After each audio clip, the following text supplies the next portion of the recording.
রহমান রহিম। আমরা আজকে Islamic media, যে মিডিয়া সমগ্র চট্টগ্রামে আলোড়ন সৃষ্টিকারী, এই মিডিয়ার সম্মুখে আমরা আজকে উপস্থিত হয়েছি। এই মিডিয়ার মাধ্যমে সবাইকে জানিয়ে দিতে চাই, এক ঐত্যাত্মিক বিরল ঘটনার দৃষ্টান্ত। হয়তো ঘটনাটি লম্বা, হয়তো সবাই শুনবে না, কারণ এখন বর্তমানে অনেকে বেশিক্ষণ সময় নিয়ে খবর এবং ইলেকট্রিক মিডিয়ার সংবাদ দেখে না। তা আমি মূল বিষয়গুলো উপস্থাপন করতেছি।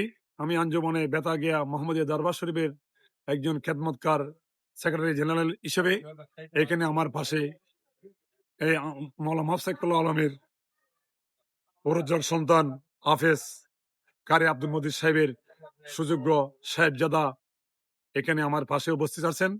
ওনার উপস্থিতিতে আমি আমাদের প্রাণপ্রিয় এশিয়ার জগৎ বিখ্যাত বুজুর্গ পীরে কামেল ইমামে আহলে সুন্নত শাহ সুফি মৌলানা মাফসাকুল্লাহ আলমের কিছু জীবনী, কিছু কেরামত আমি তুলে ধরছি আজকের এই মহান ওনার 49তম উপাধ্যাসটিকি 54তম বক্তৃতা সম্মেলন। এই বক্তৃতা সম্মেলন উনি হাফেজ কারি বেতাগির প্রখ্যাত ওলিয়ে কামেলের সুবদ্ধে পাওয়ার পর 1948 ইংরেজিতে উনি যখন জাহাজে করে হজ্জে গিয়েছিলেন, উনি বলেছিলেন, আমি সবকিছু আমার মোহাম্মদকে বুঝে দিয়ে আমি হজে চলে যাচ্ছি। এবং হজ্জে উনি দুনিয়াবি মৃত্যুবরণ করেন। তাইফের মধ্যে ওনাকে এখনো কবর সাইতে আছে, ওনার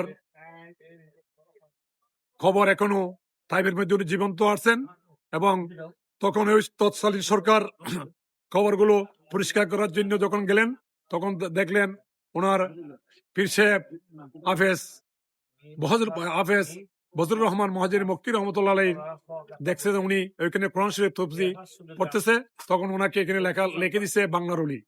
তাই ওনাকে 1948 সালে যখন উনি মুনাজাত করেছিলেন, তখন জাহাজে করে যাচ্ছিলেন, তখন আকাশ বাতাস মার্চ পর্যন্ত ওনাকে ফালাফালি করে মুনাজাত ধরেছিল। তখন 1948 ইংরেজি সালের পর মক্কা শরীফে যাওয়ার উনি আর ফিরে আসেনি। ওনার কলিবি আজম মৌলানা মাফসাকুল্লাহ আলমকে সবকিছু বুঝিয়ে দিয়েছিলেন। এবং 1932 সাল থেকে উনি ওনার মুরিদানের ফিরে উনি আল্লাহর দরবারে আরজি করেছিলেন একটি সম্মেলন করার জন্য। নবী করিম সাল্লাল্লাহু আলাইহি ওয়াসাল্লাম আল্লাহর থেকে ওনাকে একটি বক্তৃতা সম্মেলন দান করেছিলেন। এই বক্তৃতা সম্মেলন বলেছিলেন, সকল ওলিয়ে কেরাম পয়গম্বর এবং বিশ্বের সকল মুসলিম ফাতিহা শরীফ হবে, আপনি এইটুকু করবেন। উনি জীবদ্দশায় 1972 সালে উনি চালু করেছিলেন। এবং সারা শনিবারে সারাদিন ওয়াজ মাহফিল এবং সুবহা থেকে রাত মুহূর্তে মিলাদ কিয়ামের জিকির আসরের মাধ্যমে আখির যে মুনাজারের মাধ্যমে শেষ করেছিলেন।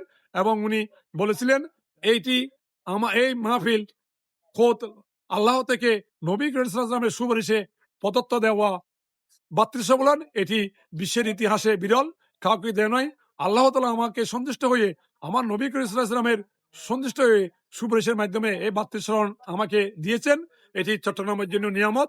এই বক্তৃতা সম্মেলনে এই নিয়মনীতি সুবসাদেকের আগ মুহূর্তে নবী করিম সাল্লাল্লাহু আলাইহি ওয়াসাল্লাম সহ বিশ্বের সমস্ত ওলিয়ে কেরাম এবং গৌসুল আজম মাইজ ভান্ডারী এবং হোলি হিন্দুস্তান খাজা গরিব নওয়াজ সহ সমস্ত ওলিয়ে কেরাম উপস্থিত থাকবেন।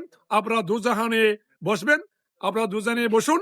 1977 সালে বলেছিলেন আমাদের নবী করিম সাল্লাল্লাহু আলাইহি ওয়াসাল্লাম তশরিফ আনছেন, আরো ওলিয়ে কেরাম তশরিফ আনতেছেন।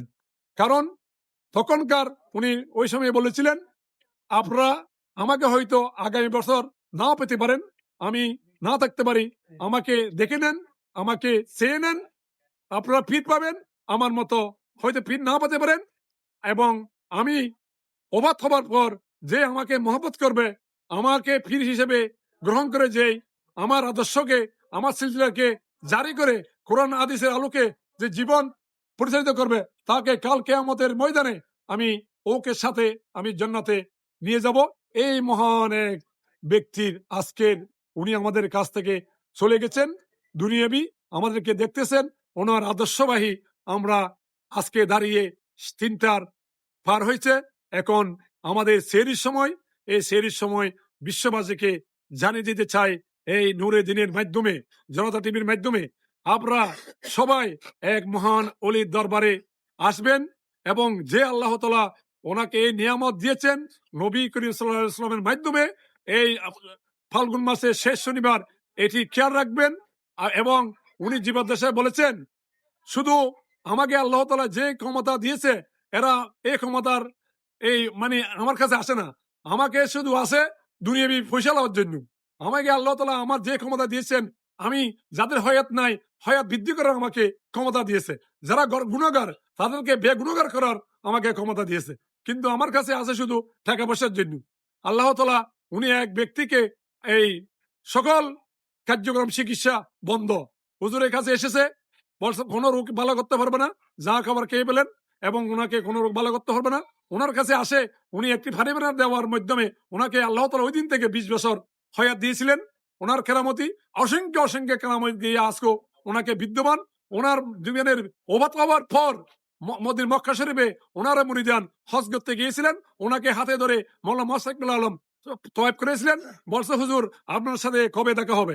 বলছে, তোমার সাথে আমাকে আর দেখা হবে না, কাল কিয়ামতের ময়দানে দেখা হবে। অনেকে ওনাকে হজ করতে গেছে, এখানে দেখছেন উনি আনুষ্ঠানিক ভাবে কোনো হজ করে নাই, উনি সশরীরে 5 ওয়াক্ত নামাজও মক্কা শরীফে মদিনা শরীফে জিয়ারত করেছেন। এক বিশাল আধ্যাত্মিক অলির ক্ষমতা উনি, এটি দুনিয়াকে পানির মতো বড়িয়ে কাছে করার ক্ষমতা কম অলিদের আছে। একমাত্র বিখ্যাত অলি কামেল শাহ আসিফ মাওলানা মোসাদ্দেক আলমকে আল্লাহ তাআলা উনি ওনাকে দান করেছেন। উনি সোমবারে জন্মগ্রহণ করেছেন, সোমবারে ওনাকে মৃত্যুবরণ করেছেন।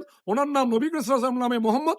উনি 63 বছর হয়েতে ওনাকে এই দুনিয়া ত্যাগ করেছেন এবং উনি যাওয়ার শেষে সবাই সমগ্র চট্টগ্রামে ঘুরে এসেছেন, সবাইকে বলেছিলেন আমি যদি বাড়ি যাই আপনারা আমার বাড়িতে যাবেন।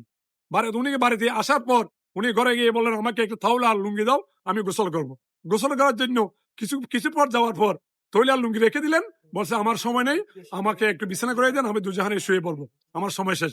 উনি বিছানায় শুয়ে পড়লেন, উনি সাথে অমিয় পানি মৃত্যুবরণ করলেন। এইরকম লোক মানে কোপই অলিয়ে কামেল, বিরল ঘটনা। উনি সমস্ত অলিয়ে কামেলের সাথে ওনার তালুক ছিল। এবং ওনার আরেকটি কেরামতি, অনেক কেরামতের মধ্যে আরেকটি কেরামতি, হযরত কেবলার দরবার উনি জিয়ারত করতেছেন, বাবা ভান্ডারের দরবারও জিয়ারত করছেন। একই সময়ে হযরত কেবলার দরবারও বাবা ভান্ডারের দরবারও জিয়ারত করতেছেন। আরেক সময় উনি জিয়ারত করে বাবা হযরত কেবলার দরবার থেকে অর্ধেক এসে গেছেন।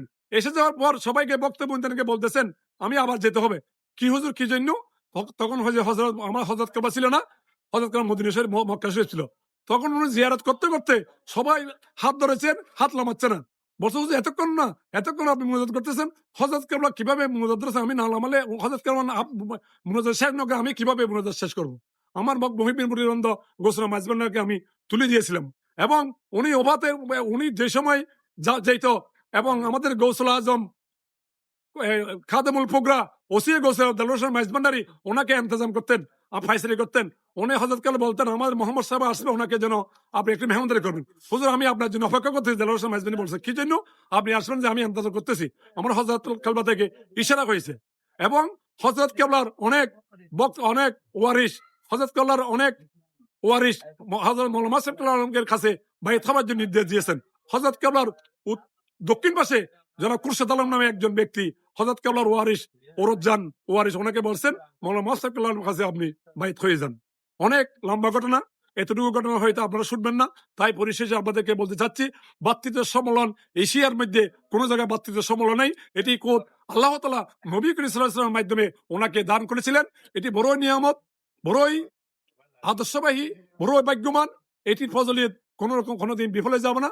সবাইকে এই ভাতৃ সম্মেলনে সবাই বুদ্ধিমত্তা পরামর্শ দিয়ে হাতিয়ে দিয়ে এই ভাতৃ সম্মেলনে এসে নিজের জীবনকে সুন্দর করার জন্য, নিজের গুনাহকে মাফ করার জন্য যেটুকু আল্লাহ হয়াত দিয়েছেন, এই হয়াতের মধ্যে নিজের ভালো কাজে শরীক হয়ে কালকে আমাদের ময়দানে আমাদের আশার ভরসা মাওলানা মোসাদ্দেক আলমের সাথে যেন আমরা জান্নাত বাসী হই, এইটুকু আশা রেখে আমি সবাইকে সালাম ও রমজান মুবারক জানিয়ে বিদায় নিচ্ছি। আসসালামু আলাইকুম ওয়া রাহমাতুল্লাহি ওয়া বারাকাতুহু।